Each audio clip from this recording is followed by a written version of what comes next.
Comme vous le savez aujourd'hui, la pénurie touche effectivement toutes les entreprises, tous les secteurs d'activité et sur tous les territoires.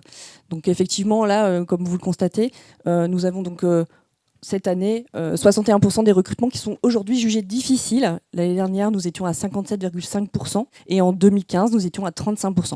Donc fort de ces chiffres, nous savons qu'effectivement le marché est particulièrement tendu actuellement. Et donc le souci, c'est qu'effectivement l'emploi est véritablement le moteur, en tout cas, et le carburant de la transition à ce jour. Et cela grâce, comme le précisait tout à l'heure Justin, aux femmes et aux hommes, et bien sûr à leur capacité de travailler. On ne peut plus recruter effectivement comme hier aujourd'hui. Les enjeux d'attractivité des entreprises sont plus que jamais effectivement centraux et vont largement conditionner leur croissance, voire leur survivance. Donc voilà, la problématique, effectivement, c'est, en tout cas si la réponse est de recruter autrement. Voilà, tout simplement. Donc comment penser mettre en œuvre aujourd'hui d'autres manières d'embarquer, en tout cas les compétences et les volontés, vraiment, et dans des projets de transition qui sont vraiment aussi ambitieux qu'exigeants, bien sûr. Donc comment pallier aussi la pénurie de profils et la disparition des expertises aujourd'hui, en élargissant les viviers, en adaptant effectivement les process et en créant de nouveaux emplois et expertises. Voilà. Donc nous recevons aujourd'hui pour l'occasion donc Noémie Mendigaluska, bonjour, de la communauté urbaine de Dunkerque, Jonathan Petit, de l'entreprise Safilin, et bien sûr Karine de Noyel, de Pôle emploi. Voilà. Donc, je vais me présenter rapidement. Moi, je suis Anne-Sophie Lepage, je travaille effectivement pour Imagreen, et j'ai une expertise plutôt orientée sur le recruter autrement, justement. Donc, Jonathan, bonjour. Est-ce que vous pouvez nous présenter en 2 mots l'entreprise Safilin, s'il vous plaît ?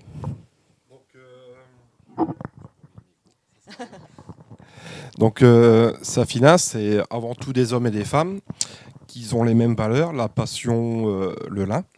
Donc Safina, c'est un filateur de lin. On a 3 entreprises, 2 en Pologne et une à Béthune, qu'on vient d'ouvrir il y a à peu près 1 an.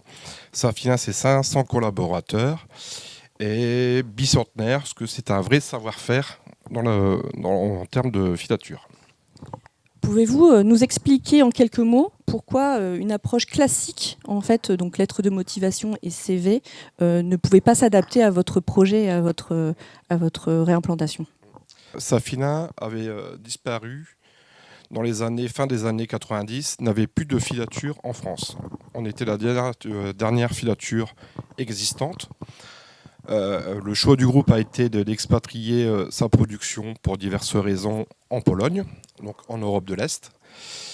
Et pourquoi le retour en France ? Le biais de choix stratégiques au niveau du groupe a été décidé de remettre une filature en France. Et pourquoi recruter ? Il n'y avait plus d'expertise, CV ou autre.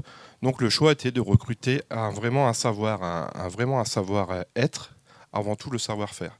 Donc de recruter différemment, comme je viens de vous le dire. Et donc en typologie de profil, qu'est-ce que vous recherchiez exactement, puisqu'effectivement les expertises n'existaient plus ?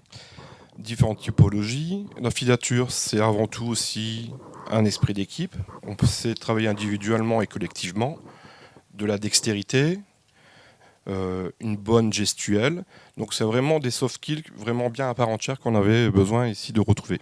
Pour mener à bien ce projet, vous vous êtes appuyé effectivement sur la méthode MRS. Pouvez-vous nous raconter le cheminement jusqu'à cette méthode ? Comment cela s'est passé en fait concrètement ? Donc Safina a décidé de choisir la MRS, mais avant tout de faire appel à Pôle emploi pour pouvoir recruter sur le bassin du Béthunois par le biais de la MRS, qu'on va vous détailler après, et aussi d'être accompagné par la société Imagreen en expertise, plutôt RH, qu'il faut bien rappeler. Le siège Safina en France, niveau expertise RH, on n'était pas trop accompagné, on n'avait pas trop d'expertise et on voulait être accompagné aussi de ce côté-là. Donc c'est vrai qu'à ce moment-là, nous avons eu l'occasion de rencontrer les équipes de Pôle emploi et effectivement la direction de Safilin pour comprendre le projet de la réimplantation de cette filature de lin au sein du Béthunois. Donc on a bien compris effectivement la méthode qui était fortement piloté par Pôle emploi, qui permet effectivement aux candidats ayant des compétences transférables et des soft skills répondant au mieux aux besoins du projet, d'être mis vraiment en lien avec l'entreprise, en fait, hein, tout simplement. Donc nous sommes intervenus surtout en amont, pendant aussi les entretiens de motivation et pour l'intégration des candidats dans un troisième temps. Karine, bonjour. On le comprend aujourd'hui, la méthode MRS est réellement adaptée au retour à l'emploi. Pouvez-vous nous décrire cette méthode et en quoi consiste-t-elle exactement ? Oui, bonjour. Donc la MRS, les initiales signifient méthode de recrutement par simulation. C'est une offre de service effectivement de Pôle emploi qui a pour objectif de recruter, c'est dans le thème du jour, autrement, c'est-à-dire de ne plus recruter sur le CV. Par la MRS, on ne cherche plus des compétences, on ne cherche plus des diplômes, on ne cherche plus une expérience, on va chercher des aptitudes, un potentiel, et donc on va mettre en situation les candidats de prouver qu'ils ont le potentiel qui est recherché par l'entreprise. Donc l'idée, c'est vraiment de s'écarter du CV et d'être au plus proche de ce que nous expriment en fait les employeurs. C'est exactement ce que disait Monsieur Petit quand on lui a demandé ce qu'il recherchait en termes de profil. Il nous a parlé dextérité, il nous a parlé esprit d'équipe, il nous a parlé respect de normes et de consignes. C'est ce qu'on appelle, nous, dans notre méthode, les habiletés. Donc on peut exprimer ça sous un autre terme et dire simplement des capacités. En tout cas, nous, on appelle ça des habiletés. Et il y en a, en fait, qui vont être recherchés pour certains métiers comme pour Safilin, mais dans d'autres métiers, on peut imaginer aussi rechercher la capacité à comprendre un processus, la capacité à avoir une bonne relation clientèle.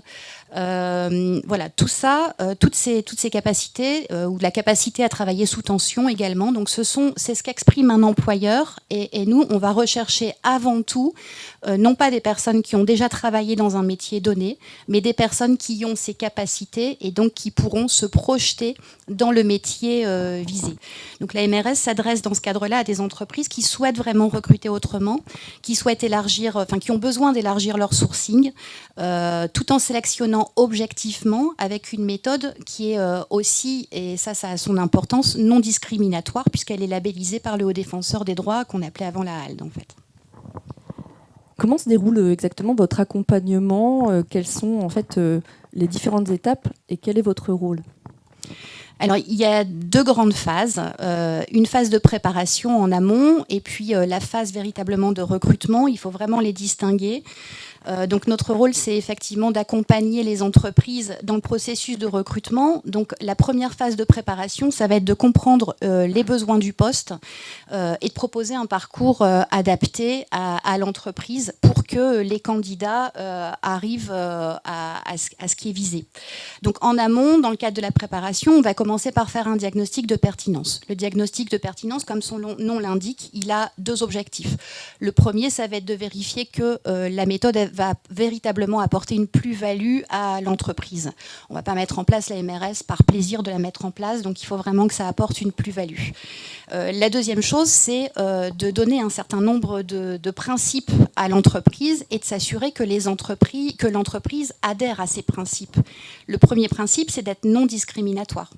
Et donc, si une entreprise veut rester bloquée sur des critères de CV, d'expérience ou de diplôme, on ne mettra pas en œuvre la méthode de recrutement par simulation. Il faut vraiment que les entreprises s'engagent à s'écarter des principes du CV. Une fois que le diagnostic de pertinence est fait, on va rentrer vraiment dans le fond des choses et donc il faut qu'on comprenne le poste.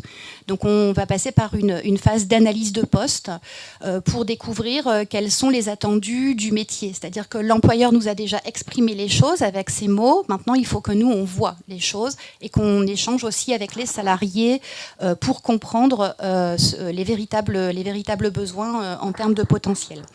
L'analyse de poste va permettre d'élaborer des exercices qui vont permettre de mettre en condition les candidats de s'exprimer et de prouver qu'ils ont le potentiel attendu. Ces exercices, une fois qu'ils sont créés, ils sont présentés à l'entreprise qui va les valider. Et une fois qu'ils sont validés, on va les étalonner, c'est-à-dire vérifier en les faisant passer à un certain nombre de salariés. Pour le coup, pour Safilin, on l'a fait en Pologne, auprès de salariés polonais. Et donc, on va étalonner ces exercices pour s'assurer, d'une part, qu'ils sont correctes pour présenter les futurs candidats, et aussi pour avoir une note étalon, en fait, pour voir à quel moment un candidat va correspondre à l'attendu de l'entreprise. Donc, toute cette phase, ça va prendre entre 1 et 6 mois, forcément. Parce que pour un projet comme pour Safilin, on était dans le cas de figure le plus long, puisqu'on partait d'un métier qui n'existait plus en France. Donc on a dû tout inventer. Donc évidemment, on part sur une phase qui est longue. Mais quand on intervient pour des entreprises, pour des métiers qui existent déjà sur le territoire, ça peut être beaucoup moins long et ça peut descendre à 1 mois. Une fois que cette première phase est faite, on rentre dans la phase opérationnelle de recrutement, et là, on est en 3 étapes. 3 étapes qui vont permettre en fait de cocher en fait toutes les composantes nécessaires à ce que ça fonctionne bien sur un poste de travail. La première chose, c'est de vérifier les conditions de travail, l'acceptation des conditions de travail par les salariés. L'entreprise a un projet. Donc on va demander à l'entreprise d'animer une réunion d'information collective où elle va expliquer son projet, expliquer ce qu'elle attend de ses futurs partenaires, de ses futurs salariés. Et donc l'objectif, c'est que les candidats comprennent ce projet et y adhèrent. Une fois qu'ils y ont adhéré, on va passer à la deuxième phase qui va être de vérifier que les candidats ont bien le potentiel attendu. Et donc là, ça va être la passation des exercices. Les exercices sont passés, ils durent entre 3 heures et 5 heures en fonction des exercices, en fonction des postes à pourvoir. Et les exercices étant validés par les candidats, ceux qui sont validés, justement, on a coché la deuxième case qui est que le potentiel, les aptitudes a priori sont là. Il nous reste une troisième chose à vérifier, c'est la motivation du candidat. Et là, ça va être justement l'entretien de motivation qui va permettre à l'employeur de vérifier que cette motivation est bien présente. Là, pour le coup, pour Safilin, on a travaillé vraiment main dans la main avec le cabinet Imagreen, parce que pour une entreprise, ça peut être difficile aussi de réinventer la manière de mener un entretien quand on dit à l'entreprise, vous n'êtes plus supposé chercher des compétences, vous n'êtes plus supposé chercher ni diplôme, ni expérience, et vous ne pouvez plus vous appuyer sur un CV. Et là, ça a été la force d'Imagreen dans ce cadre-là, et en particulier d'Anne-Sophie Lepage, d'aider Monsieur Petit dans le cadre de ces entretiens. Est-ce qu'il est possible pour toute entreprise de faire appel effectivement à votre accompagnement ? Quelles sont en fait les conditions vraiment pour suivre cette méthode MRS, en plus effectivement des conditions non discriminatoires ? Alors effectivement, cette ingénierie ne peut pas être mise en place pour tous les recrutements parce qu'il y a un sujet d'efficience. C'est-à-dire que vous l'avez compris, c'est assez long à mettre en œuvre, et donc on ne va pas mettre une ingénierie qui va prendre 6 mois pour un poste à pourvoir. Donc il y a un minimum, forcément, on n'ira pas s'il n'y a pas moins de 4 à 5 besoins sur un même poste. La deuxième chose, en termes d'efficience aussi, c'est qu'on demande des engagements de la part de l'entreprise, notamment en termes de durabilité du contrat. Donc on n'ira pas non plus si on est sur des contrats courts. Donc il faut que l'entreprise s'engage à proposer un contrat au minimum de 6 mois. Ensuite, une fois que ces premières conditions purement déontologiques sont respectées, c'est le diagnostic de pertinence qui va mettre en œuvre la faisabilité du recrutement. C'est-à-dire que, en fait, si on reprend les 3 composantes du poste de travail, donc tout ce qui est facteur de contrainte et de motivation, les conditions de travail en règle générale, en deuxième composante, les compétences, donc tout ce qui relève de l'expérience et du diplôme. Et en troisième composante, les habiletés, donc les capacités, le potentiel. On ne mettra en œuvre la MRS que si le diagnostic de pertinence a confirmé que la balance penchait pleinement du côté des habiletés. Il y a 2 exemples très simples qui vont vous permettre de comprendre pourquoi on ne le fera pas si ça ne penche pas du côté des habiletés. Personne n'aurait idée de recruter une infirmière qui n'aurait pas un diplôme d'infirmière. Donc, dans ce cadre-là, pour ce métier, ça penche du côté des compétences. On ne mettra pas en place la méthode de recrutement par simulation. Et on ne mettra pas en place non plus si ça penche du côté des conditions de travail très fortement, parce que si je prends l'exemple par exemple d'un ouvrier d'abattoir, on peut mettre en œuvre des exercices qui vont vérifier que la personne a un potentiel en termes de découpe, etc. On fera toujours ça malgré tout dans un environnement qui est stérile. Et même si la personne montre qu'elle a les capacités, une fois qu'on la met dans l'abattoir, la vue des carcasses, du sang, etc. peut suffire à la faire fuir. Donc voilà, il faut vraiment que ça penche du côté des habiletés. Alors la difficulté, c'est que parfois, les employeurs peuvent penser que ça penche, par exemple, du côté des compétences, alors que nous, on aura un avis inverse. Je vais vous donner un exemple tout simple. Si vous prenez un usineur, un tourneur ou un fraiseur, par exemple, on peut penser que ça penche vraiment du côté des compétences et que donc la MRS n'a rien à faire là-dedans. Sauf que, en fin de compte, on se rend compte que dans ce cadre-là, la MRS arrive à faire quelque chose parce que l'idée, ça va être dans ce cadre-là d'aider les employeurs en fait à trouver d'abord le potentiel des personnes qui seront en capacité de se former et parfois des personnes qui n'ont même pas imaginé qu'elles pouvaient aller sur ce métier et qui vont le découvrir et qui vont l'aimer et qui vont accepter de se former après coup. Et par l'entreprise et par une action de formation qui sera mise en place après avoir recruté et identifié les candidats à recruter finalement. Merci Karine. J'en profite effectivement pour rebondir sur ce que vous veniez de dire en fait sur les entretiens de motivation en fait pour expliquer aussi l'accompagnement d'Imagrin sur ce recruter autrement. Donc en fait en lien avec Jonathan, effectivement, on a pu mettre en place les entretiens de motivation, mais le but de notre accompagnement aussi, c'est de permettre effectivement aux services, par exemple RH, existants ou non existants, d'être secondés et d'appuyer, en tout cas de pouvoir donner du temps en fait, et d'engager du temps sur ce recrutement ces recrutements qui peuvent être assez longs. C'est vrai que par exemple les entretiens de motivation que nous avons fait pour la première session avec Jonathan, nous avons quand même reçu 50 candidats sur 5 jours. Donc effectivement, il y a vraiment un véritable engagement. Et donc on doit effectivement échanger énormément entre nous aussi. Il faut effectivement que ce soit accompagné d'un responsable. Alors là, j'avais effectivement Jonathan, dans le responsable de site, avec moi pendant ces 5 jours, ce qui a permis effectivement de statuer rapidement, de constituer l'équipe, de comprendre aussi l'esprit qu'on souhaite dans cette équipe, ce qui est très important. Hein, la cohésion est primordiale dans ce type de recrutement.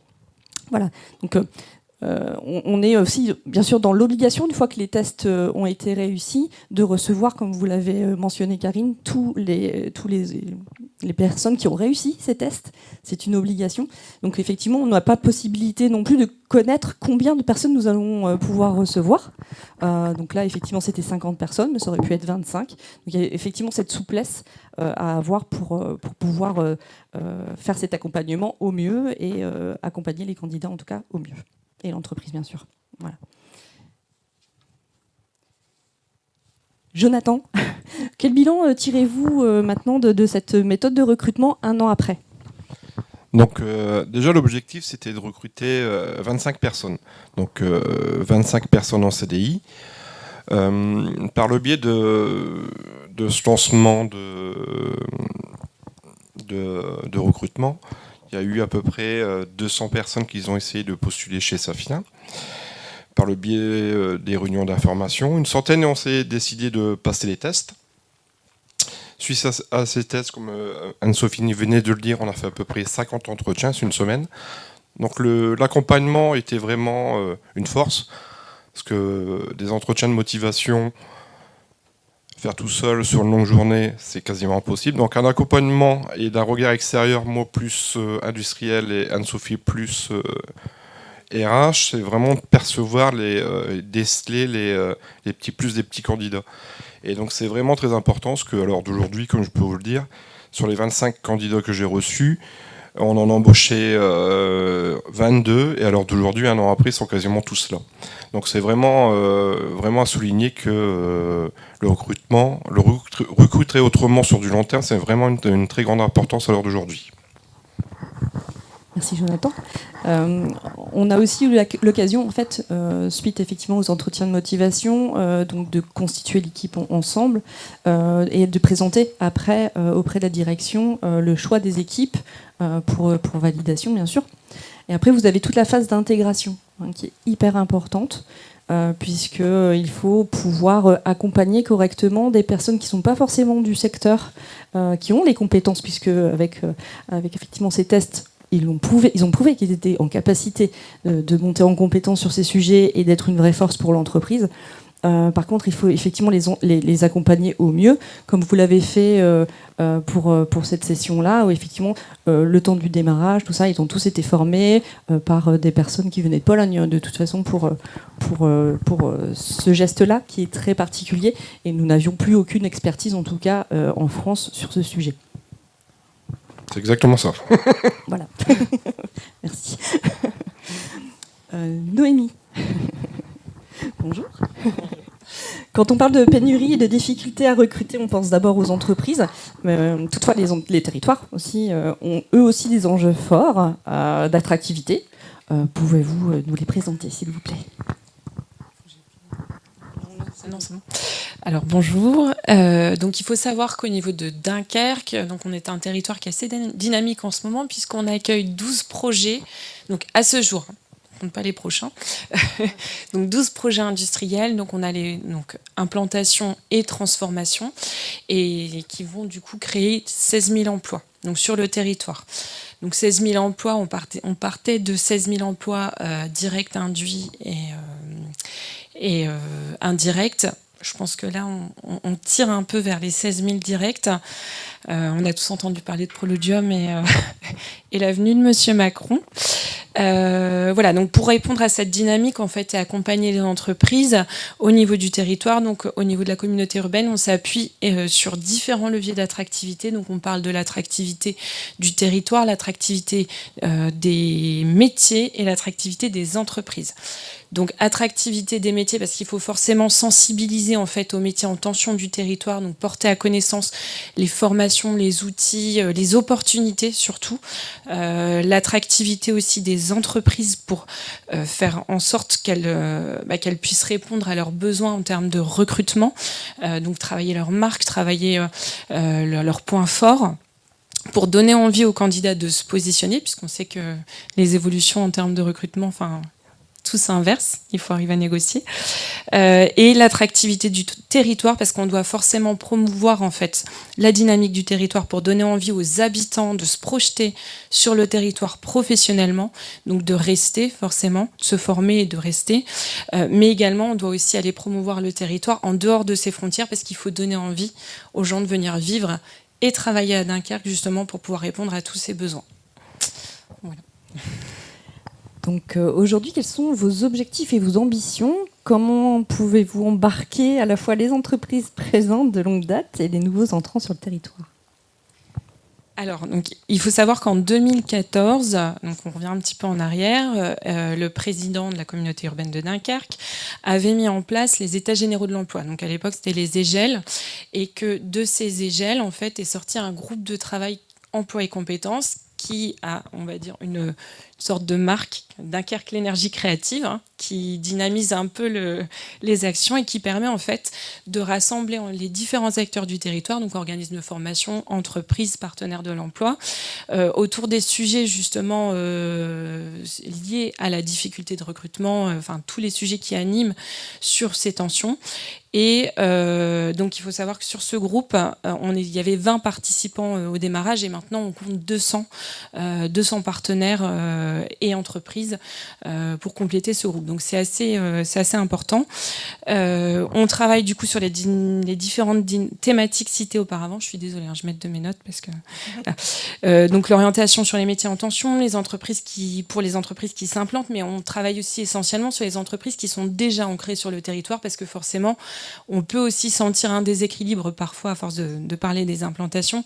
Donc c'est aussi important de rappeler aux entreprises présentes qu'on est là aussi pour elles et pour les accompagner. Voilà, puisque les besoins existent déjà pour ces entreprises-là. Au niveau de l'objectif, l'objectif de la dynamique, en fait, c'est vraiment de pouvoir travailler ensemble pour répondre aux enjeux actuels, que ce soit en termes d'orientation professionnelle. Donc ça, j'insiste vraiment dessus parce que c'est vraiment un gros enjeu pour pouvoir répondre à nos objectifs en fait sur le long terme et la réponse aux besoins en recrutement du coup. Voilà. À ce jour, vous allez accueillir de nouvelles industries avec un marché de l'emploi déjà sous tension. Dans ce contexte, quelles sont les actions que vous allez mettre en place ? Alors, en effet, sur le territoire, il y a déjà énormément de tensions au niveau des recrutements. Donc, on s'attache, c'est ce que je disais, du coup, à l'orientation des publics dans le secteur de l'industrie. Donc, en montrant vraiment que le parcours d'excellence est possible, qu'on parte d'un CAP, un bac, voilà. Dans l'industrie, c'est possible de faire un parcours d'excellence. On sait que l'information sur les métiers aussi auprès des jeunes, elle est importante, et notamment très tôt, parce que on s'aperçoit qu'une fois que les jeunes sont au lycée, ils ont quasiment déjà choisi leur orientation. Donc voilà, il y a tout un travail à faire sur l'orientation et aussi pour changer les discours sur l'industrie, puisque notamment dans le cadre de la fresque de l'emploi durable, on s'est aperçu aussi qu'il y avait un discours depuis longtemps sur les métiers de l'industrie qui était à changer pour vraiment les valoriser. Je reviens du coup sur la fresque de l'emploi durable, qui est en fait une sensibilisation sur l'impact environnemental des différents secteurs d'activité, donc le transport, la santé, par exemple, ou l'industrie, et permet en fait de faire le lien avec l'emploi. Donc c'est une animation qui est surtout un jeu de rôle permettant l'accompagnement d'une personne qui souhaite trouver un métier sain pour lui et sain également pour la planète. C'est vraiment un accompagnement assez poussé. Et cette fresque, cette sensibilisation provoque vraiment un questionnement sur sa propre situation, comment on se situe. Donc c'est assez intéressant et ça permet également de comprendre que tous les métiers, donc comptables, soudeurs, ingénieurs, on peut avoir un impact positif en fait en travaillant dans une industrie ou une entreprise qui tend vers une transition. C'est ça qui est important de comprendre. On n'est pas obligé effectivement de devenir réparateur de vélo, par exemple, petit exemple, pour être dans la transition. Tout le monde peut être acteur. Et ça, c'est important de le comprendre et c'est possible grâce à cette fresque et à cette sensibilisation. C'est vrai que j'ai parlé beaucoup d'orientation professionnelle pour les jeunes, mais on prend aussi en compte forcément les demandeurs d'emploi et les personnes en reconversion.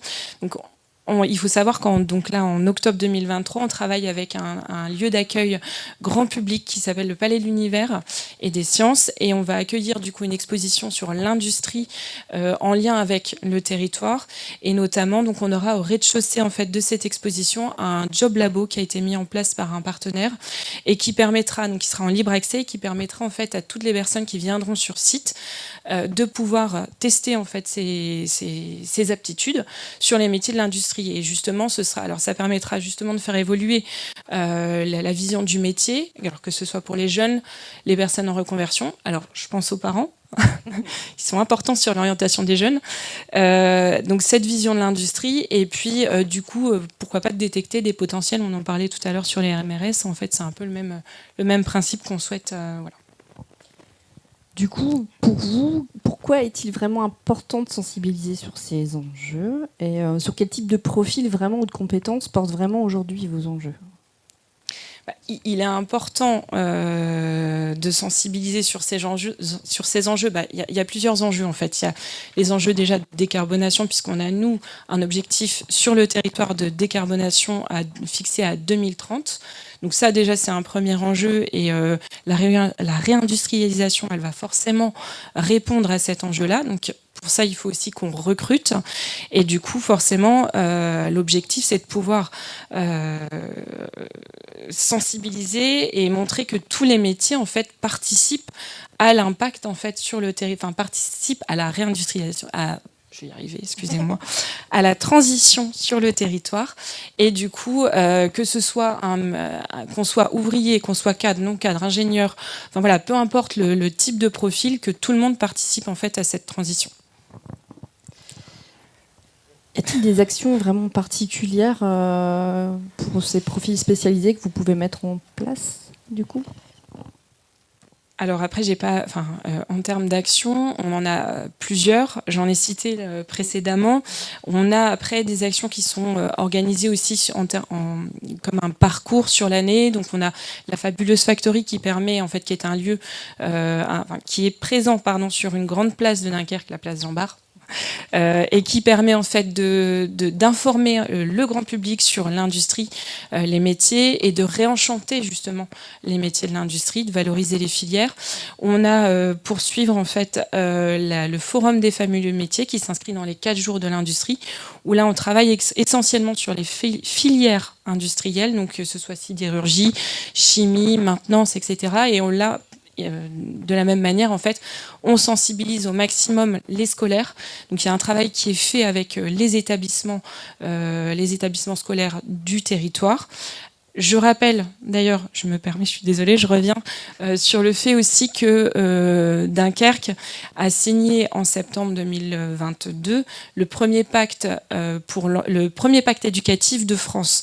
Donc ça, c'est important de le signaler parce que ça montre aussi un engagement du territoire, donc des entreprises, du rectorat, des partenaires de l'emploi, de travailler ensemble justement pour répondre à tous ces objectifs qui sont fixés. Merci Noémie. Jonathan, justement, vous qui étiez chez Bridgestone, vous êtes maintenant responsable de site chez Safilin, donc vous êtes un exemple de personne passée d'un secteur entre guillemets non durable à un secteur durable.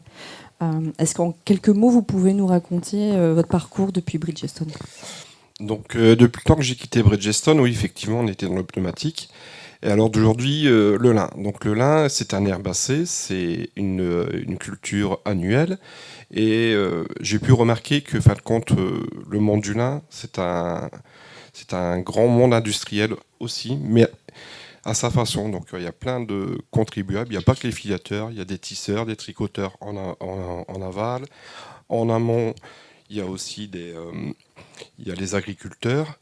Et donc ce monde du lin, c'est vraiment un monde vertueux, où dans notre production quotidienne, on n'appelle même pas des déchets, on appelle ça des éco-produits, que dans le lin, on réutilise tout à l'infini. Donc, par rapport au caoutchouc, qu'on a vraiment des pertes, que là, dans le lin, vraiment, dans le monde de la filature, c'est un produit qui se retraite à l'infini et qu'on arrive vraiment à faire quelque chose de concret, à faire du fil à partir d'une graine. Et là, c'est vraiment la découverte, et encore, je suis encore dans l'apprentissage du monde textile, mais c'est vraiment tout à fait louable et de faire connaître cette filiale qui était un peu perdue ou peu connue, et d'apprendre aussi l'opportunité à mes salariés d'apprendre le monde textile. Merci Jonathan. Du coup, ne serait-ce pas en sortant effectivement du cadre et en allant regarder dans d'autres secteurs que l'on peut être à même de pouvoir des postes non pourvus ? C'est la question du jour. Pour vous, Jonathan, ce serait... en fait, si vous pouvez faire un mot pour conclure cette table ronde, qu'est-ce que vous diriez ? Pour synthétiser tout ce qu'on vient un peu de parler, de recruter différemment, je me dis qu'à l'heure d'aujourd'hui, d'avoir recruté sans CV, c'est peut-être une chance, et c'est même sûr une chance que j'ai pas loupé certains profils que j'aurais pu passer traditionnellement à côté avec un CV. Donc la méthode MRS, l'accompagnement que j'ai pu avoir à Kimagreen, c'était l'ouverture et la possibilité à certains de mes salariés d'avoir un CDI, parce que c'est quand même pour certaines personnes le Graal de leur vie d'avoir un CDI, un retour à l'emploi, de leur permettre d'avoir des nouveaux projets et donc de recruter différemment. Je pense qu'à l'heure d'aujourd'hui, certaines personnes dans ma société qui sont reconnaissantes au niveau de Safilin de leur avoir retrouvé un emploi. Merci Jonathan. Noémie ? Merci. Alors, pour le mot de la fin, donc on voit vraiment que les manières de recruter évoluent. Et donc, c'est vrai qu'on s'attelle vraiment à faire en sorte de pouvoir faire réfléchir les entreprises aussi, les accompagner donc, avec les partenaires de l'emploi sur comment recruter autrement, justement, et prendre en compte les soft skills et le fait qu'on recrute vraiment un élément, une personnalité qui vient compléter une équipe avant tout. Voilà. Merci Noémie. Karine ? J'ai envie de dire qu'aujourd'hui, de toute façon, on n'a plus vraiment le choix que de recruter autrement. Donc il y a plein de méthodes pour le faire. La MRS en est une. Si je devais parler plus précisément de la MRS, qui est mon cœur de métier, c'est pour moi une méthode qui est un véritable outil de lutte contre les discriminations. Elle permet le transfert de compétences. On constate que plus de 65% des candidats qui sont recrutés sont issus d'autres métiers, ils sont en reconversion. Elle fait ses preuves aussi, puisque en termes de pourcentage, on constate que plus de 50% des candidats qui sont validés suite à une séance MRS sont effectivement recrutés. Et pour ne citer que quelques noms, vous connaissez tous au moins une entreprise, peut-être sans le savoir, qui recrute par la MRS, parce que si je devais citer différents secteurs d'activité, dans les métiers administratifs, je peux citer l'URSSAF, la CPAM, qui recrute par la MRS. Dans le commerce, vous avez des enseignes comme Leclerc, Action, Castorama, Teddy, cette nouvelle enseigne qui s'implante en France, l'enseigne allemande qui vient de s'implanter.